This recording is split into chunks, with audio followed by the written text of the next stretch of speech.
Imagine a world where education was a privilege reserved only for the elite. Now picture a woman in 9th century Morocco who shattered that reality by founding the world's first university. This is the story of Fatima al-Fihri, a visionary whose legacy continues to shape education today. Born into a wealthy family in Tunisia, Fatima moved to Fez, Morocco, where she used her inheritance to build the University of al-Qarawiyyin, a center of learning that still operates over 200 years later. But who was Fatima al-Fihri? How did she manage to create such an enduring institution in a male-dominated society? And why is her story still shrouded in mystery? Join us as we unravel the enigma of Fatima al-Fihri and explore how her groundbreaking contributions laid the foundation for modern education. This is a tale of resilience, vision, and the power of knowledge that you won't want to miss. Fatima al-Fihri was born in the early 9th century in Kairouan, Tunisia, a city known for its intellectual and cultural vibrancy. Her family was part of the Kairouan community, a group of wealthy merchants who valued education and religious scholarship. When Fatima's father passed away, he left her and her sister, Maryam, a substantial inheritance. Instead of living a life of luxury, Fatima and Maryam decided to use their wealth to benefit their community. They moved to Fez, Morocco, a city that was rapidly becoming a hub of trade and culture. In Fez, Fatima witnessed a growing thirst for knowledge among the people, but there were no formal institutions to nurture it. This sparked an idea in her mind, an idea that would change the course of history. But why did Fatima choose Fez? And what challenges did she face as a woman in a patriarchal society? The answers to these questions reveal a woman of extraordinary determination and foresight.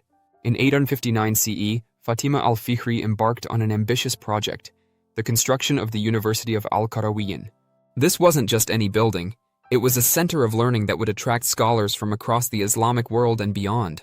Fatima personally oversaw the construction, ensuring that every detail reflected her vision of a place where knowledge could flourish. The university was initially a mosque, but it quickly evolved into a full-fledged institution offering courses in theology, astronomy, mathematics, and medicine.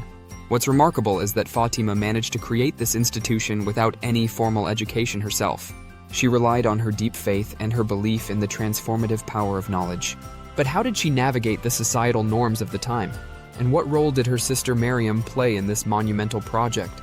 The story of the University of al-Qarawiyyin is a testament to Fatima's unwavering commitment to education and her ability to inspire others to follow her lead.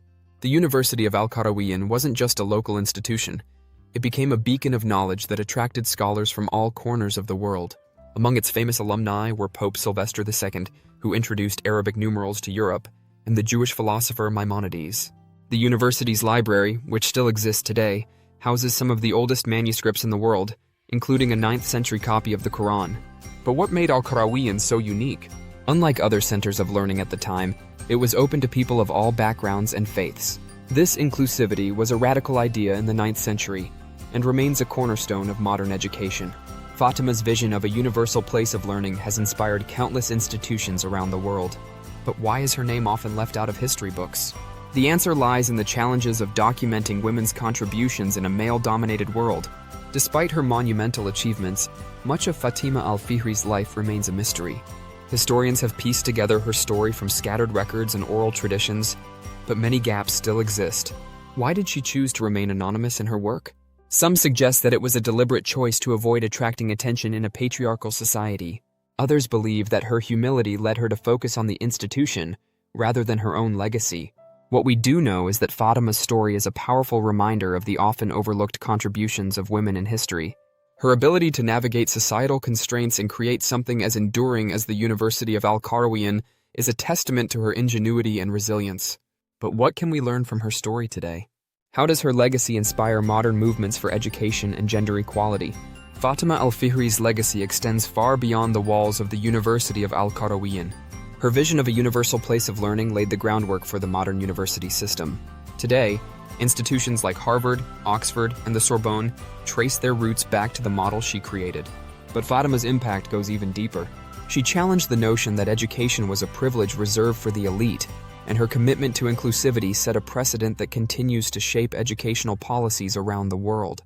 In 2017, the UNESCO recognized the University of al-Qarawiyyin as the oldest existing and continually operating educational institution in the world. This recognition is a testament to Fatima's enduring influence. But how can we ensure that her story is remembered? And what lessons can we draw from her life to address the challenges of education in the 21st century? Fatima al-Fihri's story is one of vision, resilience, and the transformative power of knowledge. In a time when women's contributions were often overlooked, she managed to create an institution that has stood the test of time.